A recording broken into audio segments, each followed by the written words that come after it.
Hello, my name is Worthy, a professional Valorant coach. If you're looking to climb the ranks and improve your overall gameplay, you definitely want to leave a like and a sub and enjoy the video. Have you ever heard of the Suffocation protocol before? Okay. No. So essentially, Suffocation is, let's say you have a bunch of enemies on C site, okay, and let's say they're all over the place right here, right?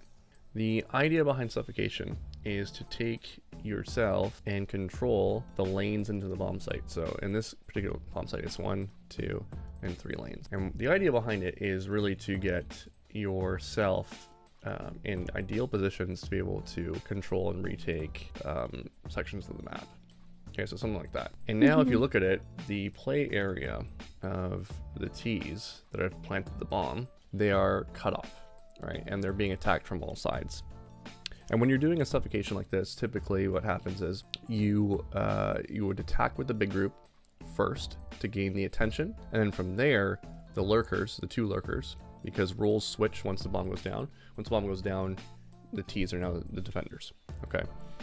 So these guys, these 2 characters, in this case would be you, and then whatever is left would be the lurkers. They act last. So everyone gets the attention, and that's when these guys would move into the site, sort of thing. And you're just basically holding off those lanes. So the idea is that you just basically choke them in and you force them to play certain position. We're talking about the concept of suffocation. You could maybe generate a frag off of this, but you definitely need to survive, because right now you're a lurk, okay? And the brunt of the forces want to go this direction, which we're going to see in a little bit. And if you remember my rule that I was talking about, the brunt of the forces must take the first contact, typically. Okay. Now, if someone runs through your smoke and you kill them, totally fine. Right? That can work, and we can work with that. But the idea behind this, and the reason why it's not really the time, is that we just need to hold this space here. We just gotta make sure that nobody can push in through here, because we want them to be stuck and suffocated on the site. If they're suffocated on the site, they're gonna take a whole lot of awkward fights. They haven't planted the bomb, but they're pretty much, this is where you identify, this is post-plant right now. And that's what you do here, which is good. You fall back. They know you're here now. They're not going to like just push into it willy-nilly, because they know that they're up players right now, right? The rules are, if you're up players, you don't need to push. We're going to make the assumption they're not going to do anything stupid, because look at what's happening right now. The timing is perfect. Look where everyone's looking, right? Yeah. They're all distracted. So you don't even have to take this fight right now. You don't have to kill this right now. You could actually just move right up and see if you can multi-frag. But I think you're going to end up committing to this kill, which is good. It's all good. But now there's no risk, right? Now you're in a good position. If you're looking at the mini map, you know that there's people here. You know there's one here. So it's looking pretty good. But you have to make plays to make it happen. You're gonna take a 1v1 right here. And I love your patience here, though. Like, that was really good. That's another thing I've been working on, is patience. This guy's not ready to shoot. He's peeking you with an animation. He's peeking you with the reload, right? So it's just easy for you. Whenever you're in a 1v1, you need to instantaneously click the bomb. You don't even have to have it, just like click it, because you need to get him to come to you. Right. Oh no, he isn't. He's right in front of you. Oh my god, Sage. I love to see it. The only way that we win this is if they fuck up. That's the only way. So here's the first lesson, right? Because it's always fun to celebrate a really good clutch, right? But we need to make sure that our time in buy phase is productive as well. But you got to be able to have that mental toughness and that ability to refocus and recenter yourself to stay present, because we need to figure out what it is that we're doing. You're not quite focused on what it is that needs to happen, and that's where the risk comes in for a lot of things. Someone steps up and says, I think it's snowy. Listen to what she says here. I think, stay focused, you know? Yeah, stay focused, you know? That's what she says, right? Because now we gotta like refocus on what it is that we're trying to do. The big learning here is that, yeah, it's great to celebrate. Take a few seconds to do it. Refocus yourself. Take a deep breath and reset. Well, okay, so we're gonna have a minor rotation issue right here. This is a crossover. This is something that's gonna be more macro. We don't really need to worry about right now, but you're crossing over positions, right? So we talked a little bit about the rollover strategy in terms of rotating. So if they're calling one towards A, where should Killjoy be? Garage. If they're going towards A, if they're rushing A, where should Killjoy be? Rushing A. Maybe. Close. Or she could go window or flank. She should move one position to the left, so she should be left side B. Where should you be? I don't know. You started in garage, you should be right side B.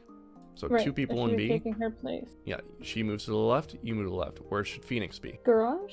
Yep, garage. You got it. Perfect. So everyone moves one to the left. So that's the way that you kind of want to rotate.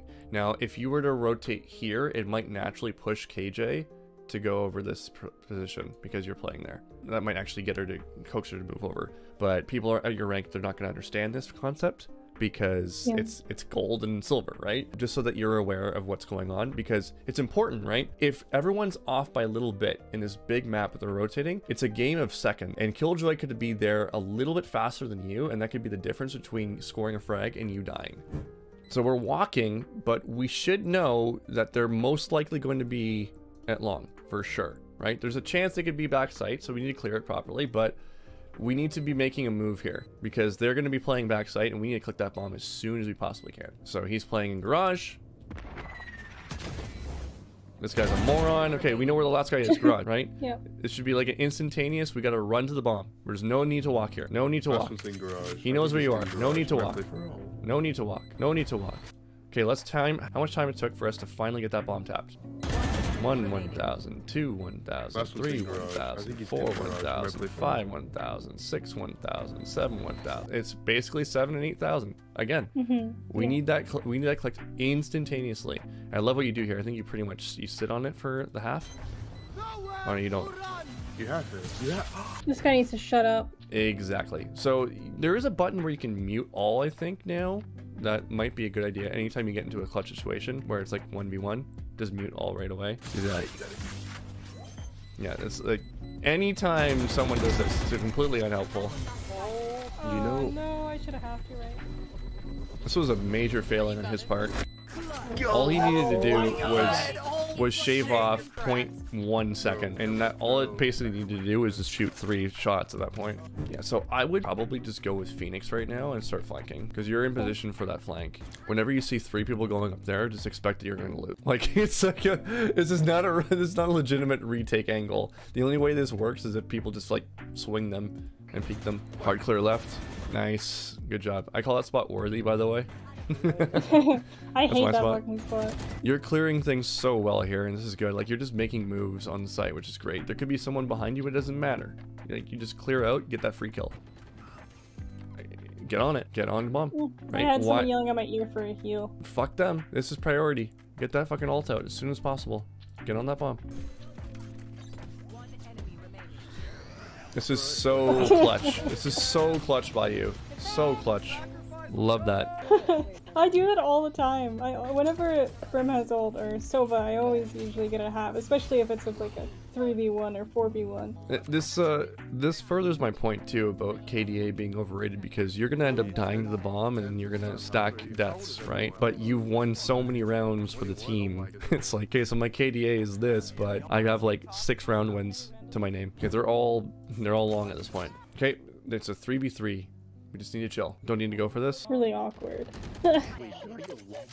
This is where we're gonna start talking about trigger discipline, right? Yeah. I like what you're doing here. If they didn't see you, I think they did see you. But anyways, in this situation, this is good. It's a 1 versus 3. The chances of you winning it are low, right? And if they commit in here, I don't want you taking the first shot right away. I want you to just take a gamble. The gamble is, let's see if they don't clear you. If they don't clear you, you have a really high chance of winning. If he hard clears you, then you shoot him in the face. But if he doesn't, then you back up with him and see if you can line up 1 or 2 with him being second.